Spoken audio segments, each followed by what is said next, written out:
Bueno, entonces, 25/8 es el parcial. Habíamos empezado y la clase pasada la unidad de seguridad jurídica y garantías constitucionales. Hacemos un breve repaso, como les decía, la seguridad jurídica y las garantías son las dos caras de una moneda, son conceptos complementarios. La seguridad jurídica, si recuerdan, tenían que ver con dos conceptos. El concepto de la previsibilidad, salí de acá. El concepto de la previsibilidad de las conductas propias y de las ajenas, para que nosotros sepamos de antemano qué es lo que dispone la ley, qué es, cuáles son las consecuencias de violar la ley, ya sea porque llevamos adelante una conducta prohibida o ya sea porque no hicimos una conducta que es obligada. Y también qué pasa cuando un tercero viola la ley en nuestro perjuicio.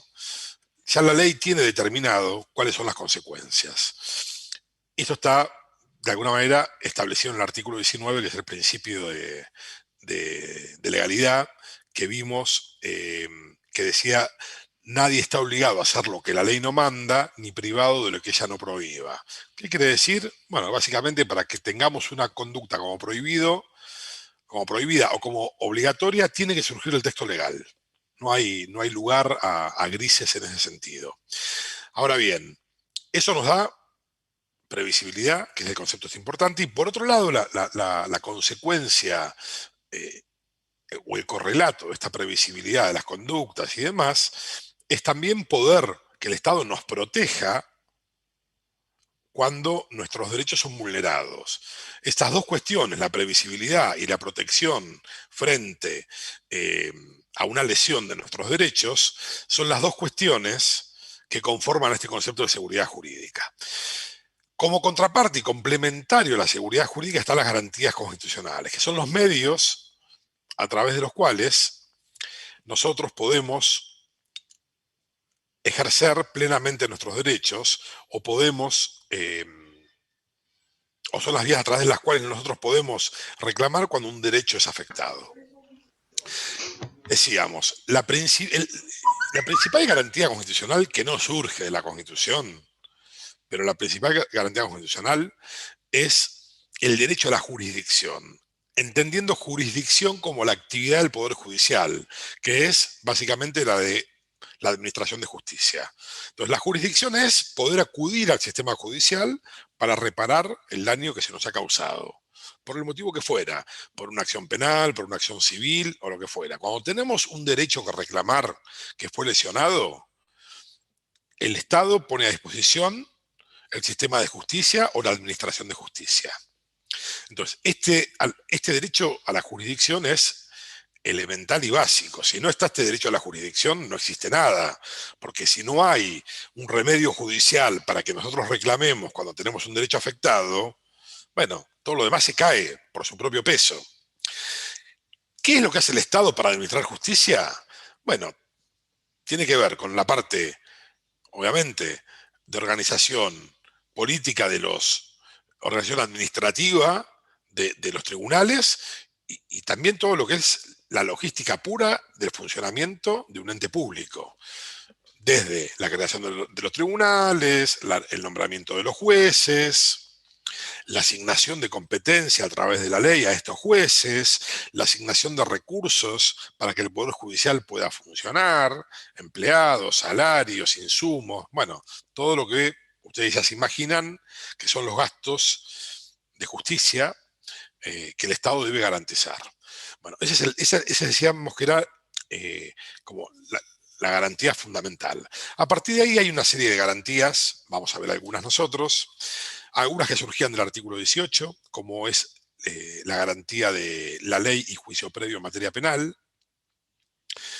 que surge de la primera parte del artículo 18, que dice: ningún habitante de la nación puede ser penado sin juicio previo fundado en ley anterior al hecho del proceso.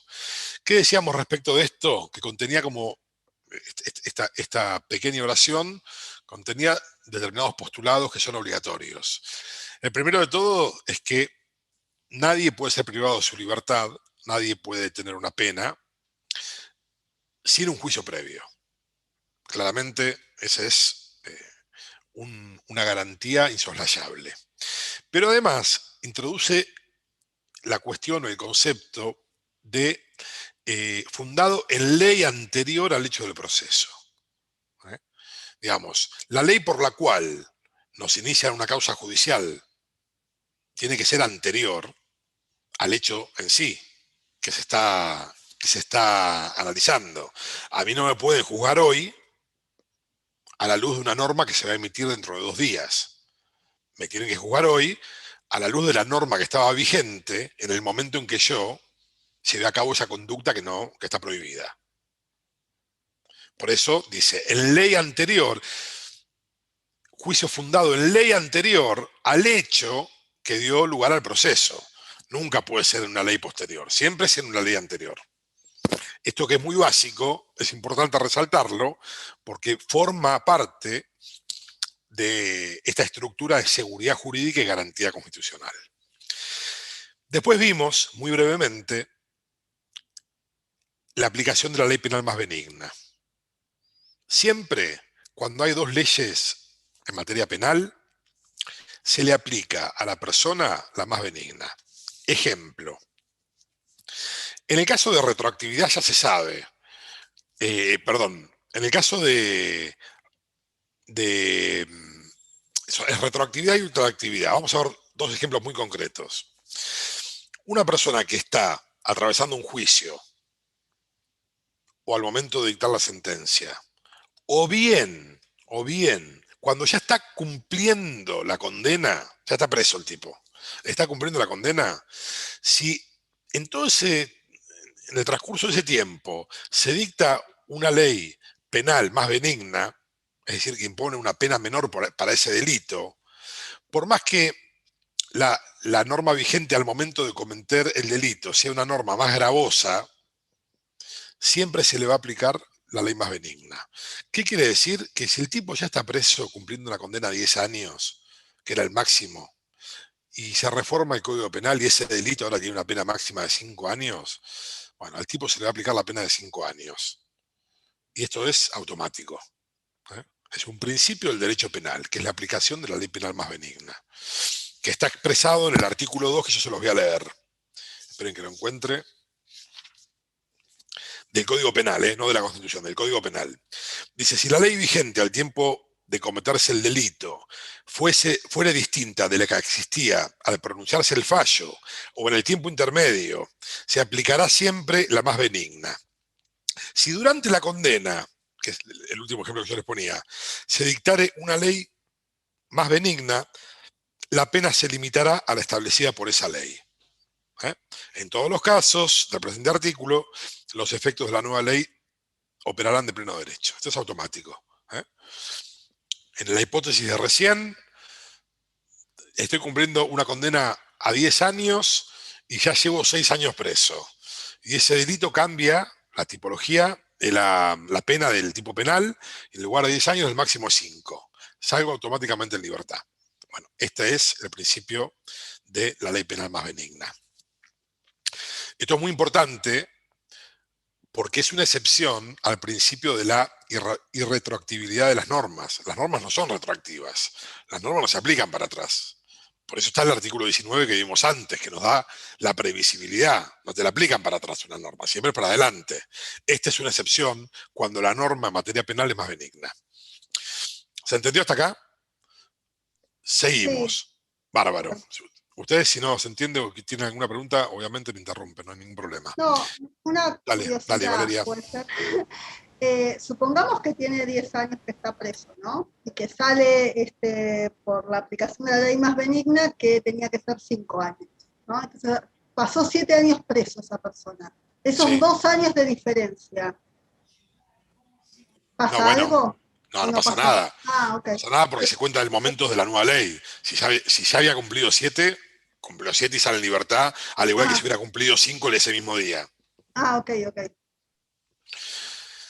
Porque hasta la que la ley se sanciona, la pena era de 10, no era de 5, con lo cual no estaba mal. Si tu pregunta venía por el lado si hay algún tipo de resarcimiento o algo por parte del Estado, no lo hay. Bueno, después siguiendo el artículo 18, estaba la garantía de los jueces naturales. Esto es, como ya lo vimos en la clase pasada, ya de antemano sabemos cuáles son los jueces, cómo es la forma de designación de los jueces. La forma de designación de los jueces no se establece después que se inicia la causa. Ya está establecida antes, o por sorteo, o el juez de turno, pero ya hay un mecanismo asegurado que determina cómo se va a designar el juez. Ese es el juez natural de la causa.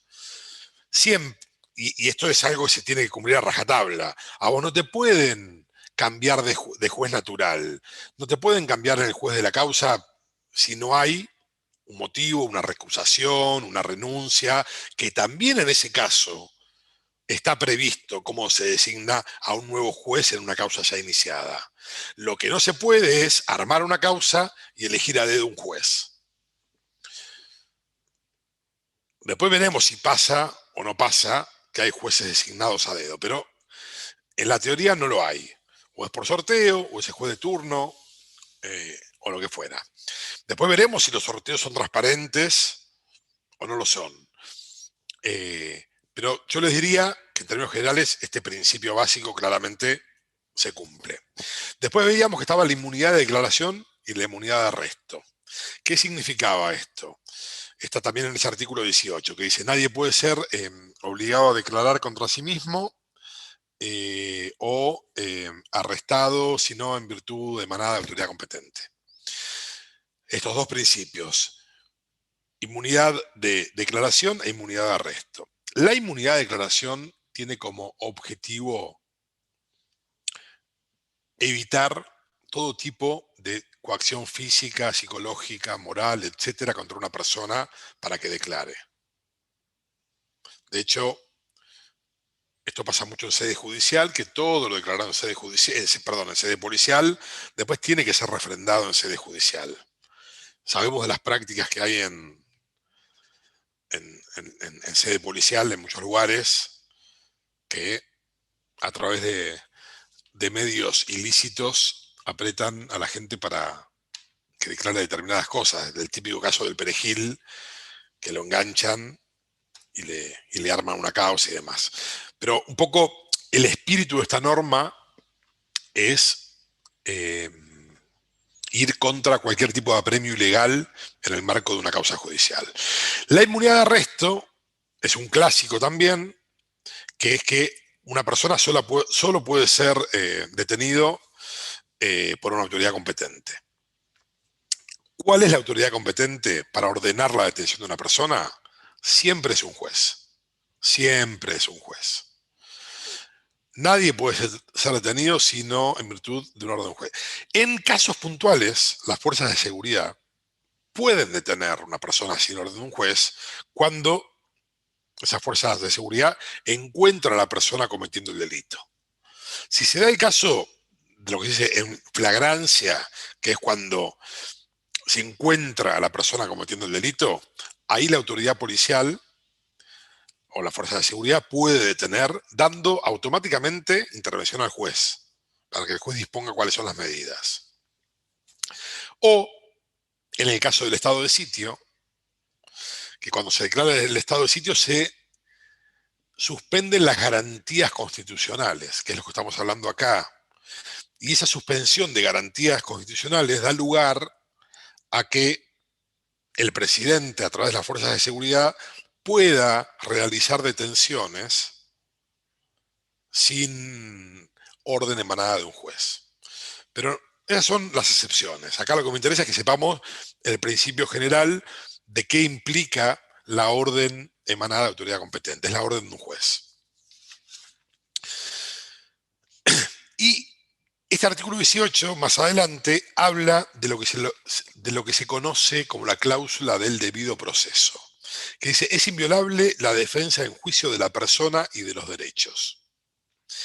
Este concepto de que es inviolable la defensa en juicio de la persona y de los derechos se lo conoce normalmente como defensa en juicio o debido proceso objetivo, tiene como varios nombres, pero básicamente para que tengan una idea, esto quiere decir que dentro de las garantías, esta también es fundamental y es que se respeten las reglas del proceso. que se respeten las reglas del proceso, los actos procesales, los plazos, todo el procedimiento. Y, fundamentalmente, que la persona que participa en un proceso pueda ser escuchada, pueda declarar, pueda ofrecer y producir pruebas. Y que esa declaración, esa producción de pruebas, sea en el tiempo que debe ser. Y no cuando ya la suerte está echada, cuando la sentencia está por firmarse, no. Después sí, la persona puede negarse a declarar, porque también es su derecho negarse a declarar. Y puede continuar así todo el juicio eventualmente. Pero la persona tiene que tener habilitadas esas instancias. Entonces, respetar las pautas de procedimiento, los plazos, la posibilidad de la persona de ser oída, de que se le tome declaración y que pueda ofrecer y producir pruebas. Y por último, dentro de lo que es este debido proceso, el derecho a una sentencia. ¿Qué características tiene que tener esta sentencia? Imparcial, justa, fundada y oportuna. Son como las cuatro características que tiene que tener una sentencia. Imparcial, justa, fundada y oportuna. Entonces, haciendo un repaso, dentro de las garantías vimos derecho a la jurisdicción, ley y juicio previo en materia penal, la ley penal más benigna, los jueces naturales, la inmunidad de declaración y arresto y el debido proceso. ¿Se entiende esta garantía del debido proceso?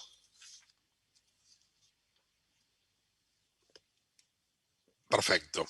Vamos a leer el artículo 18, que si me esperan lo voy a buscar.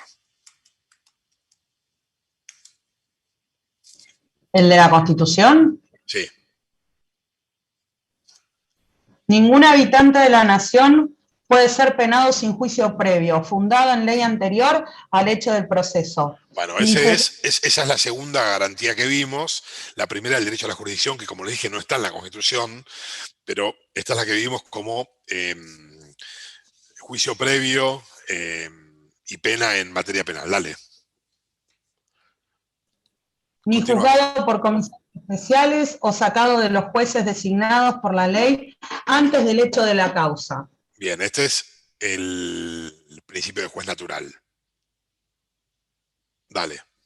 Nadie puede ser obligado a declarar contra sí mismo ni arrestado sino en virtud de orden escrita de autoridad competente. Bueno, y acá tenemos la inmunidad de declaración y la inmunidad de arresto. No. ¿Sigue el artículo o termina ahí? Es inviolable la defensa. Es inviolable la defensa. Sigue. Dale. La defensa, es inviolable la defensa en juicio de la persona y de los derechos. Bueno, eso es el domicilio es... Dale, espera. Ese es el debido proceso que les decía recién. Que el proceso judicial tiene que garantizar la defensa de la persona. Sí, seguí hasta el final.